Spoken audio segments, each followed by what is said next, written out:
Hello everyone, and especially fellow Sony users. For a while now I've been having trouble with the colors from the videos coming from my Sony cameras. And don't get me wrong, I love my Sony cameras, but for sometimes the color can seem a little bit off, and it doesn't appear to be just me, because I see lots of people on the internet also complaining about like the color cast. Sometimes you get like a yellow and green tint coming from the Sony cameras, which is very difficult to correct. So today I had some time and I went and did a series of experiments shooting in different color modes to see if the different color modes in the Sony cameras would make any difference or can help at all when filming. First, I got to say though that the color cast is most noticeable, at least to me, when I'm filming skin tones, when I'm trying to get just natural skin tones without any stylized grading, or when I'm filming landscape shots with lots of leaves and trees and things like that. So for today, I'm going to experiment with the landscape scene. So as you can see, there's some trees here, some leaves, and like some yellow flowers. And basically, if you've just bought your Sony camera, or just started using them, when you're taking the video, you can select the picture profiles. I think I'm using a Sony Alpha 7S Mark II, so there's like 9 default ones. Basically, if you just select them, there's a default factory setting for each of them. So if you actually go into the color profile, picture profile, sorry, and go into the options, you can actually choose the gamma mode and the color mode.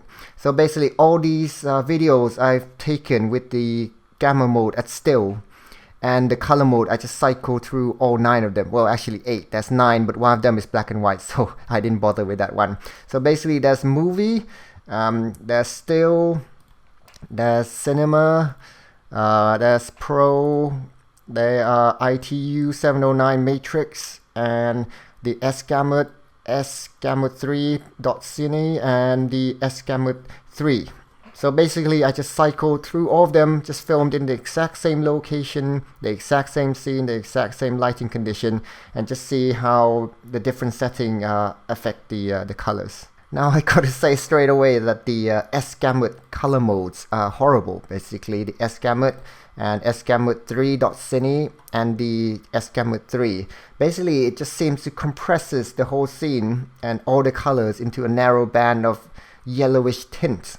So as you can see, if you compare it to the movie color mode, it seems to capture the different tonal ranges of colors much more completely. So if you can imagine in this scene, there's the leaves, some parts are just green, and some leaves might be slightly drier, so it's like a greenish yellow, so it'll be around here.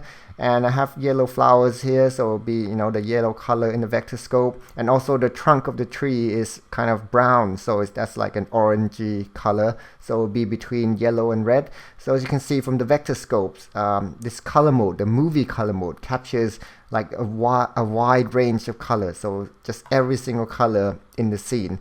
But the s-gamut color mode seems to compress everything into a narrow band of yellowish shade, basically, which is very difficult to correct, because if you just boost the color, the saturation, or the vibrancy, as you can see, all it does is just makes everything a more saturated yellow, which doesn't help at all. Now, some of you might be saying like, but the movie color mode is horrible, it's like oversaturated. It looks like one of those advertisements they will put on the TV when you're shopping at the mall for a new TV. They have like very oversaturated scenery, so the color will pop out. But the thing is, the saturation is not very difficult to correct. You can easily just dial down the saturation. So instead of it being out here, just make it slightly softer and maybe boost the vibrance a bit. So the saturation itself is not very difficult to correct. But if you filmed like in s-gamut color space and you try to put back all the green into the leaves and the orange in the tree trunk, it's much more difficult to correct for this. I mean, if not impossible, at least for me, who is not a professional colorist. And I mean, even if you can, it would take extra time, which is just unnecessary, basically. So if you just want a less saturated look, you can always just dial down the saturation, but then keep the complete range of tonal colors. But anyways, let's look at some of the other color modes as well. So the first one is still, which I've been using quite a lot lately, but because it seems much better than the s-gamut. But it seems that there's some slight compression as well. If you compare to the movie mode, as you can see, it's a wider range of colors.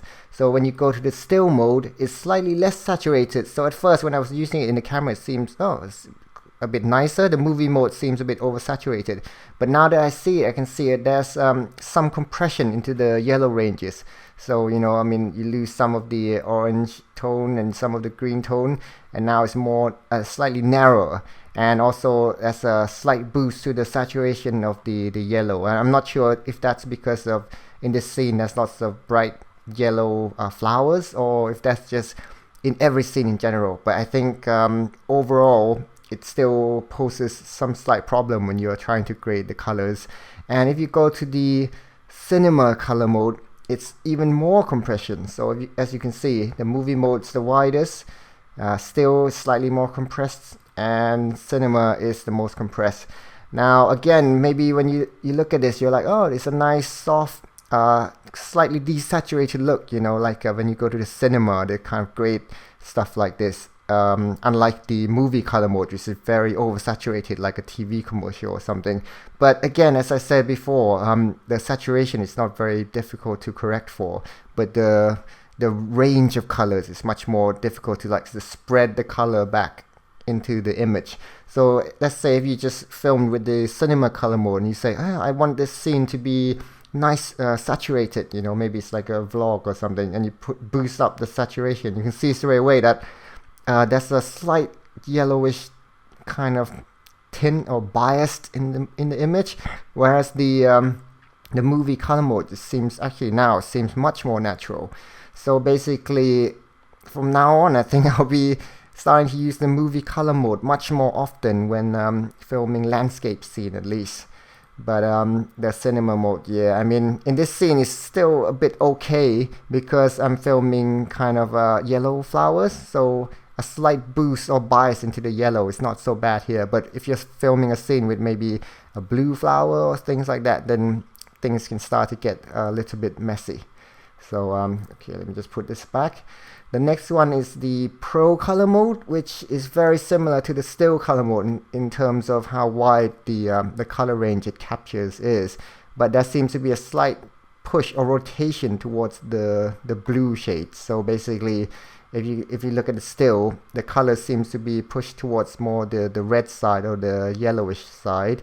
And for the Pro mode, the range of color is still the same, but there seems to be a push more towards the green and the blue side. So I guess it depends on the kind of tonal shades or the color shades you want for that scene, I guess. But in terms of the width, it's kind of quite similar.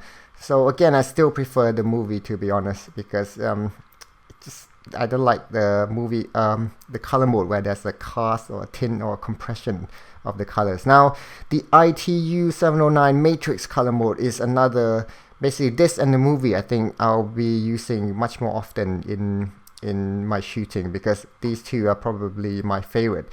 They both give like a wide range of colors captured, so they capture all the colors from green all the way to orange and red perfectly. Just keep all of them kind of quite natural.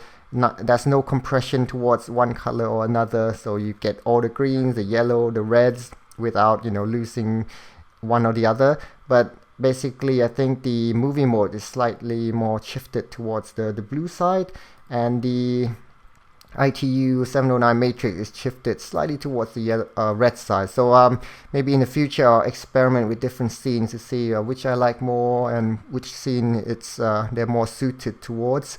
But sometimes it can be just personal preference as well.